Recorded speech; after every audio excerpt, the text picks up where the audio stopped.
It started like so many others do, with a vague call and a rush to judgment. At 9:04 a.m., officers Jason Klein and Maya Bell received a dispatch, black male, mid-30s, navy jacket, suspected in a vehicle break-in on Madison Avenue. They barely looked up from their coffee as they spotted someone who loosely fit the description. A man standing calmly outside a busy bakery downtown. Phone in one hand, pastry bag in the other. That was enough. Without warning, they moved in. Hands where I can see them, Maya barked. The man, Darius Langford, looked up, confused but polite. I'm waiting for my driver, he said, standing on the sidewalk with no sign of panic. Jason approached with his hand near his holster, barking louder. You're resisting now. It didn't matter that he wasn't. Darius didn't raise his voice, didn't fight back. He was cuffed and shoved into the cruiser with no rights read, no ID checked, no questions asked. To the officers, he was just another guy with a fake resume, someone to mock and write up for the paperwork. Bystanders pulled out their phones, but no one intervened. Inside the car, Darius sat silent, calm, too calm for someone guilty. Jason sneered. You got anything to say? Darius replied, I want my phone call. They thought they just arrested another nobody. They had no idea who they just put in cuffs, or how far above their heads this was going to go. They thought he was just another suspect, until he made a phone call that changed everything. After his quiet arrest on Madison Avenue, Darius Langford was taken to the precinct without resistance. Still cuffed, still calm, he was processed like anyone else, though something about his presence already had the booking officer, Rob Tesh, on edge. Darius didn't plead, didn't argue, he just asked, firmly but without anger, for his phone call. When it was finally granted, he didn't need to scroll through contacts or second guess. He dialed directly and said 5 calm words. This is Langford. Madison Avenue incident. No yelling, no panic. The call lasted less than 30 seconds, but by the time he hung up, the clock had started ticking. In a back office, Tesh checked Darius's information again, this time more carefully. His screen lit up with something unexpected, an internal flag, government credentials, and a digital badge tied to the State Civil Accountability Office. That wasn't just any department. It was the arm of the Attorney General's office tasked with overseeing police conduct statewide. Within an hour, a formal request for Darius's release had landed in the precinct chief's inbox, signed by a liaison with legislative authority and citing Article 14 of the Law Enforcement Integrity Act. Suddenly, the man they arrested as a suspect was someone with the power to audit the entire department. Back in the squad room, officers Jason Klein and Maya Bell were still laughing about the arrest, joking about LinkedIn lawyers and guys who think they're untouchable. They hadn't noticed the shift. They didn't see Rob Tesh step out of the booking desk and into a secure phone line room. They didn't see the quiet footsteps of the internal affairs representative pass through the front. What they did see, an hour later, was Darius walking out. No cuffs, flanked by 2 state officials in suits, nodding respectfully to the front desk. Maya blinked. Jason froze mid-sentence. It didn't make sense. That's not possible, Jason muttered, his mouth dry. What the hell is going on? Maya whispered. Darius didn't look back. He didn't gloat. He walked out with the same quiet authority he had walked in with, except now. Every officer in the precinct understood that this wasn't just some misunderstanding. This was the beginning of something bigger. That night, Jason told his brother at dinner that the guy must have had some powerful friends. Dismissing it all as political favoritism, Maya sat on her porch later, drinking a beer, telling her girlfriend that Darius would probably still get slapped with a record. But the doubts had already started. Inside the precinct, conversations quieted when Darius's name came up. 2 sergeants exchanged wary glances. A whisper traveled. He wasn't just some guy. They detained the special counsel with the power to open their entire past to scrutiny. Jason started to feel it. something shifting under his boots. If command was spooked, that meant this wasn't just a warning shot. This was a reckoning. The officers hadn't arrested a suspect. They'd detained a man who was the complaint. The oversight, the one person with full clearance to see through their systems, expose their patterns, and hold them accountable. By the time they realized it, Darius was already 3 moves ahead.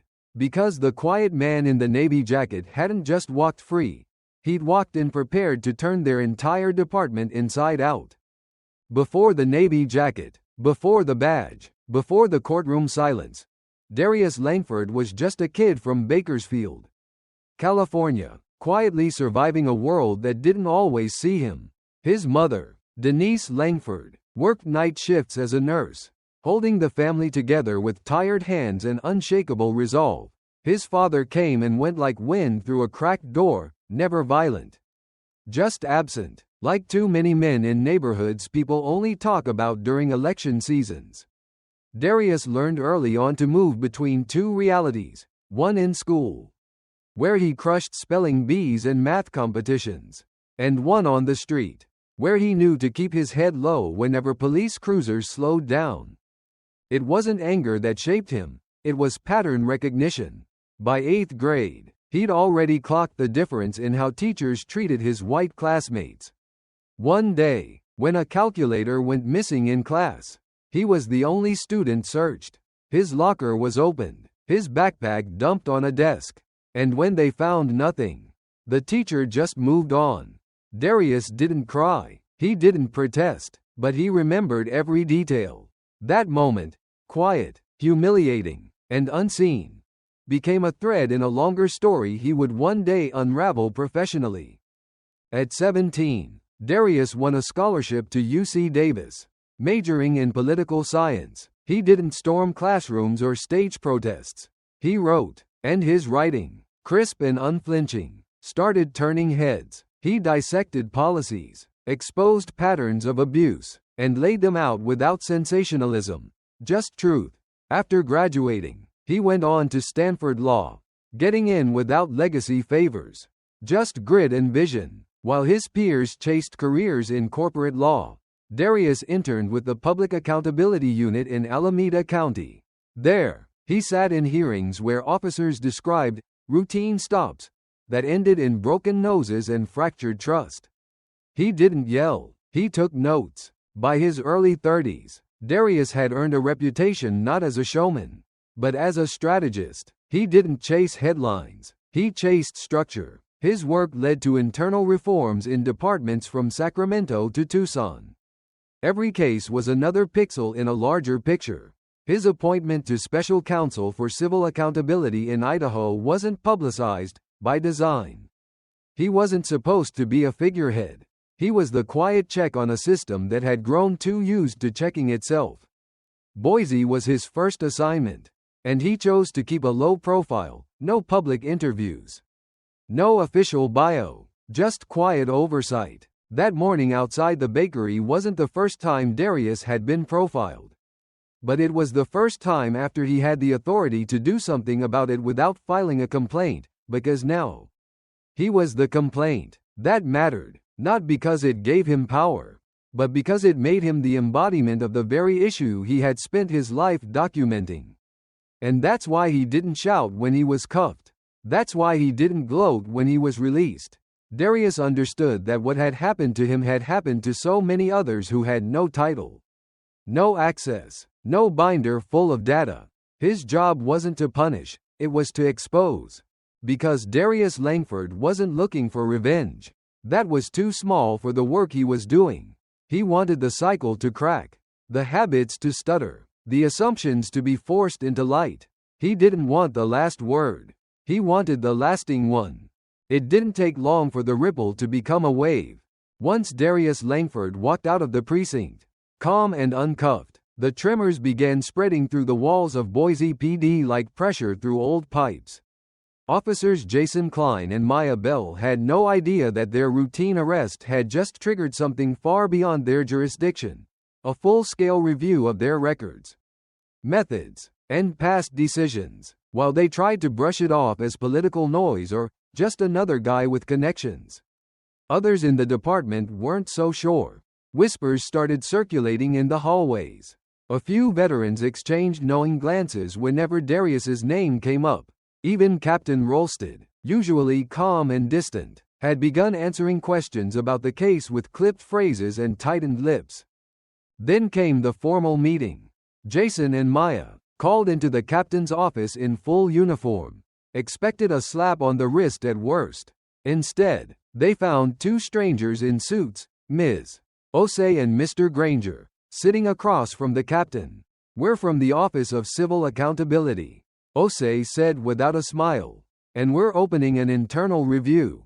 Jason shifted in his chair, confused, "But we already explained the arrest. The guy was released. It's done." Granger didn't flinch. "The review goes beyond that arrest. We're reopening every complaint filed against you, formally or informally, and evaluating your pattern of stops, use of discretionary authority, and adherence to protocol." Maya raised her voice slightly, trying to regain control. "Are we being accused of something?" "Not yet," Osei replied coldly. "That's what the hearing is for."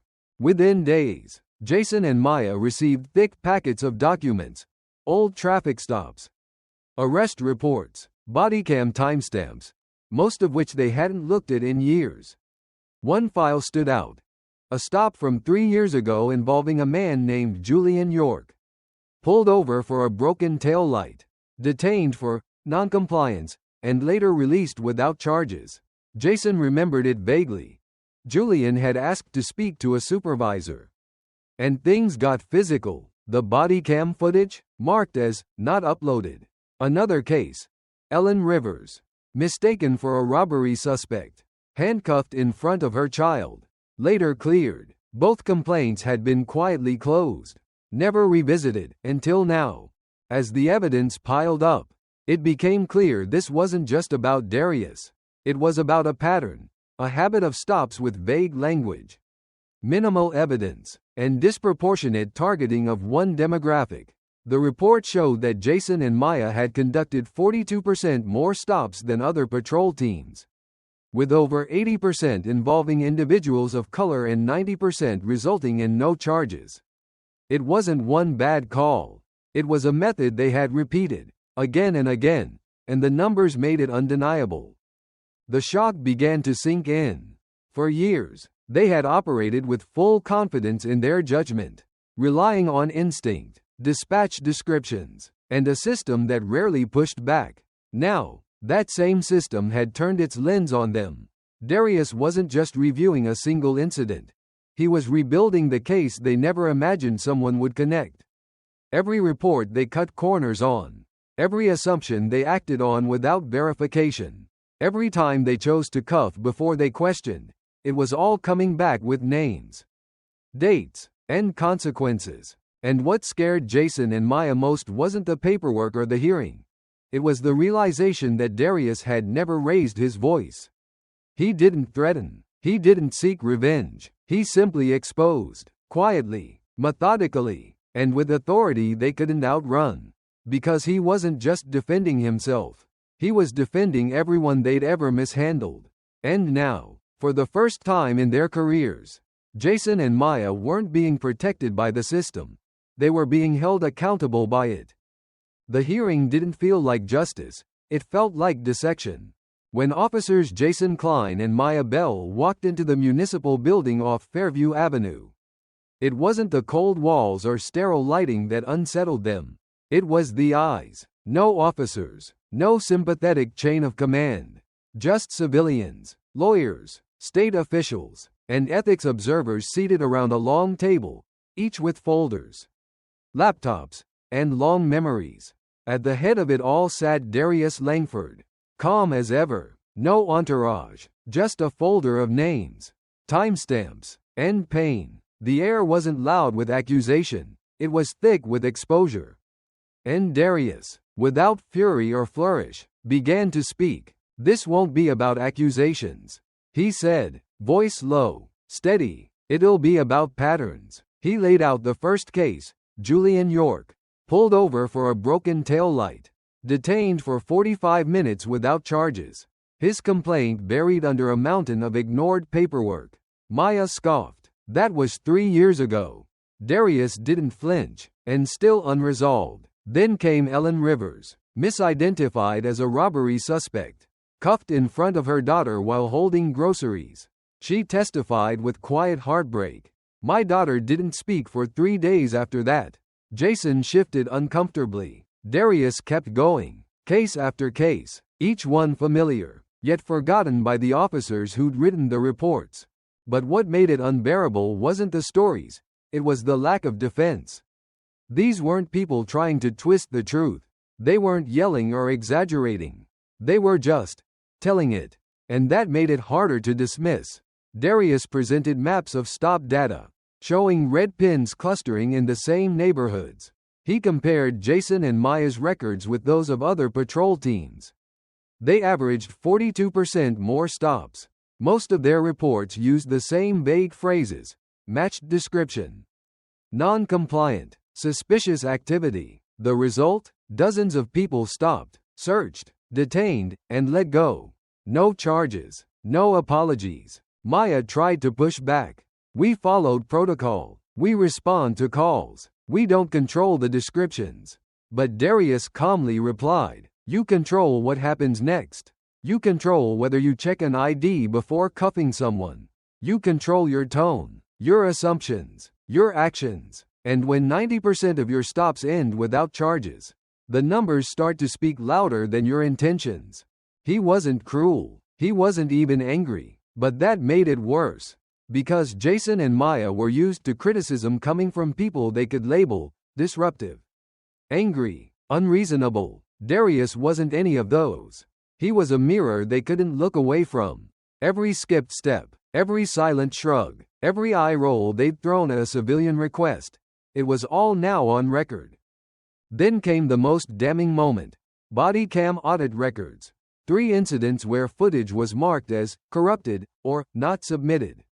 One video, involving a minor, had never been uploaded. Maya's jaw tightened. Jason looked down. That's a tech issue, he said weakly. Darius nodded. Maybe once, maybe even twice, but not the 4th time.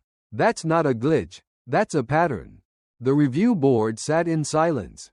Finally, a retired officer among them spoke. Do either of you acknowledge that your methods may have caused harm? Maya stared at the table. We've always done what we were taught. The words hung in the air. Darius nodded slowly. Then maybe it's time we teach something else.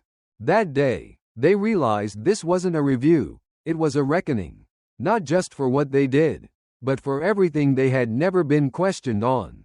For years, their uniforms had insulated them from scrutiny. But now, the silence they once relied on had turned into evidence. And the man they thought was just another suspect turned out to be the one they could no longer dismiss. Not with policy, not with protocol, and certainly not with the same tired excuses. The verdict didn't come with slammed gavels or shouts, it came with silence. And it landed heavier than either Jason Klein or Maya Bell had expected. On the final day of the review hearing, the room was still, the mood sharpened by what everyone knew. This wasn't just about one bad arrest. It was about a pattern of policing gone unchecked for years. Darius Langford stood at the center of the room. Not triumphant, not aggressive, but precise. He laid out his final remarks like a closing argument that didn't need to win over a jury. It only needed to reveal the truth. You've seen the reports, the footage, the language repeated time after time. Same phrases, same outcome, same faces. He looked directly at Jason and Maya. I don't believe either of you joined this department with bad intentions.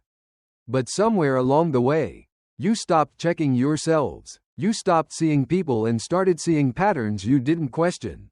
His voice didn't shake, didn't rise. It didn't need to. Every word hit like a clean scalpel, exposing rather than destroying. Then came the recommendation.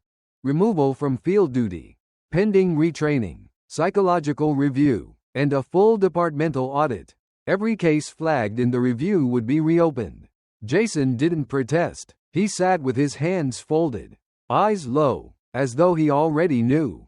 Maya whispered, "It was just a job." But Darius, hearing her, replied without turning his head, "No. It was a responsibility. And when you forget that, people get hurt." 35 minutes later, the review board returned. The decision was unanimous. Suspension from active duty, badge and firearm surrendered. It wasn't termination, not yet. But it was accountability. And it was public. For the first time, the uniforms didn't shield them. And no one in that room rose to defend them. The silence wasn't just official, it was personal. The very system they had relied on to protect them had finally turned inward. And it saw everything. After the hearing, Darius gathered his folder, worn, creased, but intact. He walked past Jason and paused for a breath. Jason looked up and said quietly, "I didn't think it would end like this." Darius answered, "It didn't have to, but that wasn't up to me." He walked out, followed not by applause, but by the weight of the room still settling. Later that evening, Jason packed up his locker at the precinct alone. No one came to say goodbye. No supervisor offered a quiet handshake or keep in touch. The shield that once made him untouchable had vanished. He was reassigned to the vehicle impound department. Unarmed, at a desk, he didn't talk about the hearing. And when he did speak, it was brief. Some said he was bitter. Others said he was finally listening. Maya never returned. She left the city entirely. Back to Wyoming, close to her sister. She didn't argue with the board's findings, but she didn't accept them either. Not out loud. Her social media accounts disappeared. She declined interviews, and maybe that was her own form of reckoning, not defiance, but distance. Back at the precinct, things began to shift. A civil accountability hotline poster was pinned up near the squad room. Some rookies stared at it longer than necessary. Some officers glanced away. Training procedures were quietly rewritten. Not drastically, just enough to ask, "Have you ever made a mistake and learned from it?" Because that's what the hearing had become, not just a disciplinary action, but a turning point. Not because two officers were punished, but because someone finally pulled the thread. And when they did, the fabric started to unravel, revealing a truth that could no longer be ignored. It wasn't a one-time failure. It was a system long overdue for a second look. Change didn't roar into Boise. It settled in like a quiet storm. There were no headlines screaming justice, no protests filling the streets. The media moved on quickly, chalking it up as an internal matter with no arrests, no lawsuits, no blood spilled. But those who had been paying attention, officers, civilians, community leaders, felt it. Something in the city had shifted. And that shift had a name: Darius Langford. He didn't stay. That was never the job. As special counsel for civil accountability, he wasn't meant to be the hero or the villain, just the one holding the flashlight in rooms that had been dark for too long. The moment the review ended, he packed his notes, shook a few hands, and flew out to another city with another folder of names waiting. No farewell speech, no photo op, just quiet purpose in motion. But his presence remained like a fingerprint on glass. At the Boise precinct, subtle changes began taking root. A new section was added to the training manual, nothing flashy. Just a chapter titled, Case Study, Stop Patterns and Procedural Drift. It included anonymized examples from the Langford Review, now used in recruit orientation. Officers were required to review real footage, not sanitized training videos. And, perhaps most significantly, new hires were now asked a simple but sharp-edged question. Tell us about a time you made a mistake, and what you learned from it. It wasn't meant to shame. It was meant to check if the person behind the badge could still see the human being in front of them. The ripples reached further. Julian York, the man who'd once been stopped for a broken taillight and never heard back, received a handwritten letter from the mayor's office, an apology that wasn't performative, just overdue. Ellen Rivers got a call from the city attorney, asking if she'd be open to mediation. Not everyone was contacted, not every wrong was made right, but there were signs, quiet signs. The kind that meant someone was finally listening. As for the officers at the center of it, Jason Klein and Maya Bell, their stories diverged. Jason accepted a reassignment to the city's vehicle impound department. It was a far cry from patrol, from the streets he once walked with unquestioned authority. Now, he sat behind a desk, unarmed, mostly silent. Some said he'd grown bitter. Others said he'd grown introspective. But he didn't talk about the hearing. He didn't defend what happened. And maybe that was a start.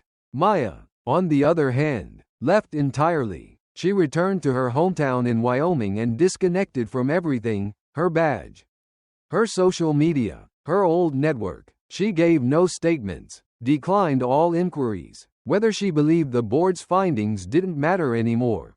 She was gone, and her silence, like her partner's, spoke volumes. Darius had warned them. It wasn't about punishment. It was about patterns. And now, those patterns were being studied, taught, and, bit by bit, broken. The precinct wasn't louder now. It was quieter. The kind of quiet that comes when people start watching what they say, how they act, how they write their reports. A poster about the Civil Accountability Hotline was taped up in the hallway. Nobody took it down. Some rookies stared at it longer than they should have. Others glanced and walked on. But it stayed, and so did the lesson. Because the biggest change Darius brought wasn't a new rule or a firmer policy. It was a question, a simple, searing question that now lingered in every room he had passed through. Are you still seeing people?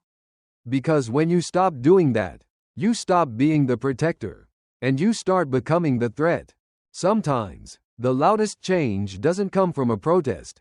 It comes from a folder quietly placed on a table. In Boise, 2 officers were suspended, not because of a viral video or public outrage, but because one man refused to stay silent. Darius Langford, calm, composed, and armed not with force but with truth, didn't fight back in the way they expected. When he was zip-tied on a sidewalk and mocked, he didn't scream. He watched, he listened, and when it was time, he did what few ever get to do. He held the mirror up to a broken system and made them look. The officers who arrested him weren't new to the job. Their reports followed a rhythm, matched description, non-compliant, suspicious activity. But after Darius, those phrases weren't just words anymore. They were evidence. He didn't want revenge. He didn't want a headline. He wanted patterns exposed, because the pattern had hurt more than just him. It had humiliated fathers in front of daughters. It had bruised wrists and stolen dignity from people who never got their stories told. But this time, the story didn't vanish into paperwork. It turned into policy. It rewrote a training manual. It made a city think. That's the real lesson here. Justice isn't always loud. Sometimes it walks into a courtroom, lays down a binder, and shows the cost of assumptions. Sometimes it comes from someone who doesn't raise his voice, but raises a standard, and in doing so, he reminds us all of something so painfully simple. It hurts to say out loud. The moment we stop seeing people as people, we fail each other. So here's what I hope you'll take from this story. Not that Darius was special, but that the next person stopped, questioned, or dismissed might be someone with no folder, no title, no backup, and whether or not their story gets told depends on whether someone else, someone like you, was willing to pay attention. If this story moved you, share it. Leave a comment below. Have you ever felt unseen, unheard, or judged before being known? And if you believe in the power of quiet truth to change loud systems, subscribe to this channel. Because we're not here to shout over injustice. We're here to show it, strip it bare, and ask one question. What kind of world do we want to live in? And who are we willing to become to build it? Let's not look away. Not now. Not when it matters most.